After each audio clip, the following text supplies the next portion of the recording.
So today, now that we've got our quilt top finished, we're going to do our first sandwich with a quilt. So the things you're going to need for this, or at least for me while I hand quilt, and personally I like to do the hoop. So I'm going to do a hoop. I have my fleece for my backing. I have safety pins. I have my needles, some thread, and I actually forgot my pencil. I'll have to grab a pencil in a minute. But these are our basics that we're going to need to sandwich our quilt together and get started on actually quilting it. So for now, I'm going to take my thread and everything else off the table, and I'm going to get my fleece. I didn't actually want to do white fleece, but that was the only color that they had that even somewhat matched when I went to go find it. So normally I do this on the floor because it's so big and spacious. My husband always knows when I'm about to sandwich a quilt because the floor gets cleaned really good. Some people do this on their beds. If you have a table big enough, more power to you. Today I decided to do 2 tables put together. And I don't think it's going to matter which side of this fleece we've got going. I ended up having them cut about 2 yards of the fleece, because in my original measurements it had me at 63 inches, so that would be an extra 9 inches. But if you have a little extra, it's better to have a little extra than a little short. That's all I know. So I'm gonna get on here and try to make it as flat as possible, nice and smooth, best I can. I'm going to take my quilt top. Normally, if we were doing actual backing and stuff in the middle and all that, it wouldn't be that bad. Actually, this is a really big piece, so this is not even. That's okay. We're going to make sure and have a few inches on either side. That way, while we pull and twist, getting this all together, it's not as big of a deal. I could have ironed my top, but since I love ironing, there's nothing huge wrinkles here. Yeah, I probably should have ironed it, but it's okay. It's not the end of the world here. So I'm going to smooth that out the best I can. There's no super bad ones there. So we have several inches on either side, every side. We can go through later and cut it back depending on, because what we're going to do later is we're going to fold it over, sew it on, and we're not going to want that much of an edge, so we will go back later and cut it off. But first we have to quilt it all together. So now I'm going to come in with my nice little safety pins. I'm going to start in the middle, pin it all the way through,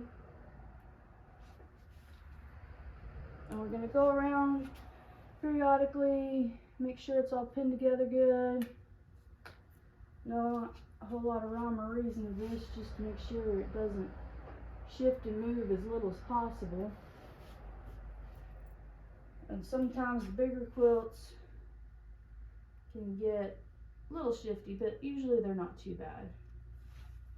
But I definitely like to do my corners, because the corners are the worst ones.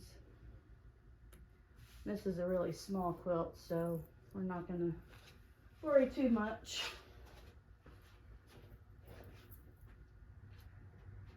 Here, hit a corner.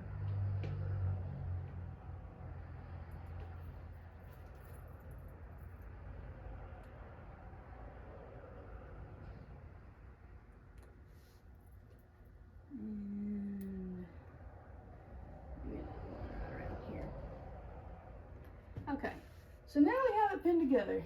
That was nice and easy, right? Nothing major. So now we have to figure out how we're actually going to quilt it together. What are we going to use? Sometimes a quilt, not even sometimes, a lot of times, not only the pattern matters with the quilt, but how you quilt it, the design that you actually put onto it, the colors, threads that you use. Today, I selected a dark green and a brown that kind of look like the cookies. So I'm thinking what I may do here is I may put some little Christmas trees here. And then for these, I may just trace the outlines or something like that, or maybe I'll put a candy cane. We'll see when we get there. Right now, I have to grab a pencil and we're going to draw out the designs that we're going to actually stitch into the quilt when we get it on the hoop here in a minute. Okay, now that I have my pencil with me, we're going to start somewhere here in the center of the quilt. If you shift a little bit up or a little bit down, or if you want to start in the middle, that's up to you. But I think what we're going to end up doing here, I think I'm just going to do Christmas trees on all of it. So I'm going to take my ruler and I'm just going to draw out some Christmas trees using my own little imagination here. There's all kinds of stencils, and I actually have lots of stencils for this, but what's the fun of that? So, yeah.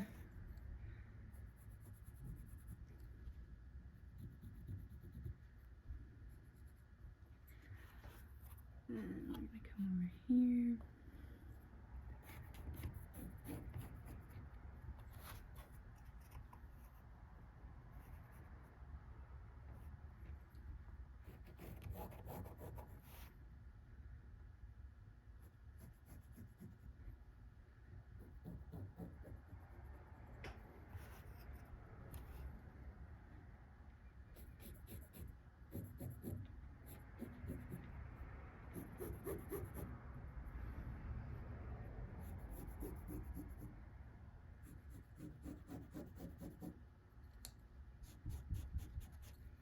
And I like to use pencils because everything erases eventually sometime. And my little wonky Christmas tree. I'm gonna go ahead and do my other corners also, because when I start quilting, I'll be able to reach into some of those because my hoop is big enough to where I won't do all of them to start with. But my hoop is big enough, I can shift it this way. I can knock out, really, 3 squares. So I'll probably actually start doing these 4 squares, honestly.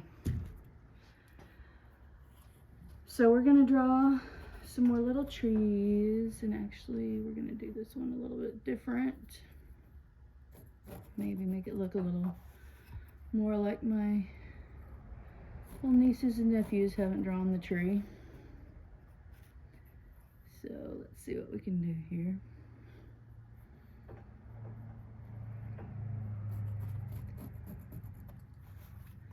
And you can cross blocks, you don't have to stay in the blocks. I have a tendency to use the blocks as my stepping stones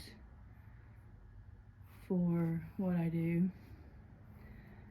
Seems to just make things a little easier.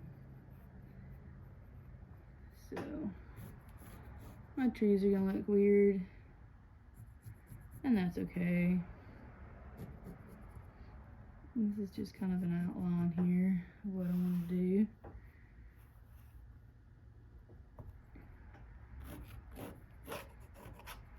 Pencil washes out, so that's a good thing. This is why I'm doing it this way, actually. It's because the pencil does wash out. And I'm going to use this piece right here to go across the bottom. And then, actually, this one looks a lot better than the last one. Blocks help, really. And then we're going to go across the bottom. Yep, that one looks a lot better than that one. So, we're going to go ahead and finish drawing those. Alright, now that we have some sketchy things drawn into our fabric here, you can see my little wonky little trees. So, a lot of times I just follow the squares, make little designs as I go, or I use a stencil. But sometimes I like to freehand it and do fun stuff. So now we do the fun part. We get it going on our little hoop. 4 pieces apart. The part that does not have the other sizing part on it, whatever you want to call it. Slide it up under here. We're going to center up on all of our trees that we just drew. Make sure we got them all in for what it's worth. Now there's actually a pin in here. We're going to go ahead and take that pin out because it's no longer needed. Just needed it to seal it up to start with. And we're going to put it over here. And I didn't open it wide enough. Well, technical difficulties. Okay, now we got it. Alright, smush it all, pull it all out nice and flat the best we can here. We're going to tighten it up just a little bit so it doesn't slide off when we pick it up. Alright. Then we're going to pull it up. We're going to pull it to the back. Do you see how it's kind of, we're going to just gently tug on the back all around the edges to smooth it all out nice and good. Because otherwise we're going to have lots of bubbles in our quilt and we don't want lots of bubbles on the back. I'm just going to go around, gently tug. Fleece is very shifty. So don't pull too hard if you're using fleece because it likes to shift and stretch. So now it's pretty smooth. I think that's as smooth as we're going to get. So we're going to flip back over this side. Make sure this side's down where it needs to go because sometimes when you're pulling it, it pops off. So we're going to go over here and twist it as tight as we can because otherwise we don't want it popping off in the middle because it's a pain to get back on when we're in the middle of something. So I'm a notorious couch quilter. I like to sit and watch movies while the kids watch their TV. So what I like to do is I like to get a chair that's a little bit taller than what I'm sitting on. Throw it over. I can sit like this. I'll thread my needle and I'll just stitch around until I've got all the stitches done on this hoop.